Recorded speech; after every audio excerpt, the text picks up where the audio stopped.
अचानक ही और बहुत जल्द चले गए बाबूजी और छोड़ गए एक शून्य।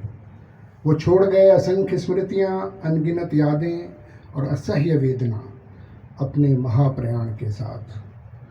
ये मात्र संयोग ही था कि मृत्यु के कुछ दिन पूर्व ही उन्होंने खिंचवाई थी एक फ़ोटो, जो न जाने क्यों बेहद उदास सी थी। उनकी प्रार्थना सभा के लिए उस वक्त हमारे पास वही एक फ़ोटो उपलब्ध थी। हमने उसी को बड़ा करके लगा दिया। तब से आज तक वही एक बाबूजी की फ़ोटो हमारे पास है।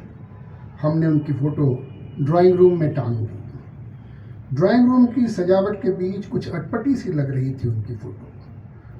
हमने हटा दी ड्राइंग रूम से बाबूजी की उदास फ़ोटो। कुछ दिनों बाद हमने बाबूजी की फ़ोटो बेडरूम में लगा दी। उन्होंने बेडरूम को भी उदास कर दिया। हमें उनकी उदास फ़ोटो बेडरूम में अच्छी नहीं लग रही थी। और फिर एक मरे हुए व्यक्ति की फ़ोटो के बेडरूम में होने का भला क्या औचित्य। हमने उन्हें बेडरूम की सुख सुविधा से भी वंचित कर दिया। बाबूजी कहीं भी घर में फिट नहीं हो पा रहे थे। हमने उन्हें फैमिली फ़ोटो गैलरी में टांग दिया। हंसती मुस्कुराती तस्वीरों के बीच उनकी उदास फ़ोटो मनहूसियत फैलाती लग रही थी। लिहाजा हमने उन्हें वहाँ से भी विस्थापित कर दिया। अब प्रश्न उठ रहा था कि बाबूजी की फ़ोटो कहाँ लगाई जाए। बाबूजी कहीं फिट नहीं हो पा रहे थे हमारे घर में। फिर एक दिन हमने बाबूजी की फ़ोटो को पूजा घर में टांग दिया। कुछ दिन तो ठीक लगा, पर फिर खटकने लगे बाबूजी तस्वीर में अपना उदास सा चेहरा लिए हुए। पर क्या उदासी थी उनको, जो तस्वीर में हूबहू छप गई थी और हमेशा के लिए उनके साथ रह गई थी। ये तो कभी जानने का प्रयास ही नहीं किया कि बाबूजी उदास क्यों रहते थे। जिंदगी को जिंदा दिली से जीने वाला व्यक्ति महाप्रयाण पर उदास क्यों गया। बहरहाल बाबूजी की तस्वीर पूजा घर से हटाकर हमने स्टोर रूम में रख दी, पुरानी चीज़ों के साथ। उनकी अब ज़रूरत भी कहाँ थी किसी को।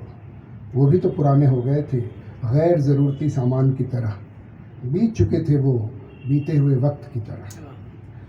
जब भी कभी स्टोर रूम खोलता हूँ और उनकी उदास तस्वीर अंधेरे में लटकी मिलती है तो कुछ कौंध जाता है दिमाग में, पर कुछ याद नहीं आता। आज दिवाली है। बल्बों की झालर निकालने के लिए स्टोर खोला था। बेटी की नज़र अचानक बाबूजी की फ़ोटो पर पड़ी। उसने पूछ लिया था, दादाजी की फ़ोटो स्टोर के अंधेरे में क्यों टंगी है। मैं सोच नहीं पा रहा था कि क्या उत्तर दूँ।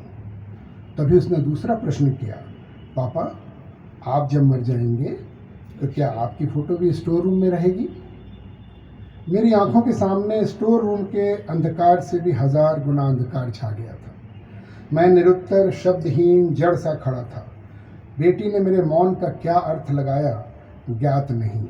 वो रंगीन बल्बों की झालर निकाल कर जा चुकी थी। बाबूजी को अंधेरे से डर लगता था। उन्हें दिवाली का त्यौहार बहुत पसंद था। उन्हें सबके बीच रहना, बातें करना, सबसे घुलना मिलना, जीवन की छोटी खुशियों का आनंद मनाना बहुत अच्छा लगता था। उन्हें अपनी पोती के साथ बातें करना, उसे कहानियाँ सुनाना, खिलौने दिलाना, उसके साथ खेलना बेहद पसंद था। उन्हें जीवन का उत्सव मनाना अच्छा लगता था। उन्हें हंसना पसंद था, हंसाना पसंद था। उन्हें खाना पसंद था, खिलाना पसंद था। उन्हें अतिथि पसंद थे, आतिथ्य पसंद था। पता नहीं ये बातें मुझे मेरी बेटी बता रही थी या मेरी स्मृति में चलचित्र चल रहा था। ये सब बातें मैं कब भूल गया पूछना और जानना उनकी उदासी का कारण। कब भूल गया कि वह सूर्योन्मुखी थे और अंधकार उन्हें पसंद नहीं था, ना अंधकार और न नकारात्मकता। मैं किंग कर्तव्य विमूढ़ खड़ा था। जब मेरी तंद्रा टूटी तो मैंने स्वयं को पाया पहली बार अनाथ, नितांत उदास और अकेला। और मैंने पाया मेरे अश्रुपूरित नेत्रों से बहती हुई सहस्त्रधारा। मुझे बाबूजी की उदासी का कारण पता चल गया था। बाबूजी ने मुझे नहीं, मैंने बाबूजी को छोड़ दिया था। उन्होंने नहीं, मैंने छोड़ा था शून्य। उन्होंने नहीं, मैंने दी थी उन्हें असह्य वेदना और सूनापन। मैंने चुपचाप उनकी तस्वीर स्टोर रूम से उतारी और लिविंग रूम में लगा दी। बेटी ने तुलसी के पास का रखा एक दिया उनके सामने रख दिया। बाबूजी का चेहरा खुशी से रोशन हो उठा। अब हम सब बाबूजी के साथ हमेशा रहते हैं लिविंग रूम में, जहाँ रहता है सदैव प्रकाश और उल्लास, जहाँ होती है खुशी की किलकारियाँ, जहाँ गूंजते हैं ठहाके, जहाँ चलता रहता है आतिथ्य सत्कार, जहाँ एकत्र होता है पूरा परिवार। बाबूजी की फ़ोटो अब हमेशा मुस्कुराती से रहती है। बहुत लाजवाब, बहुत अच्छा, बहुत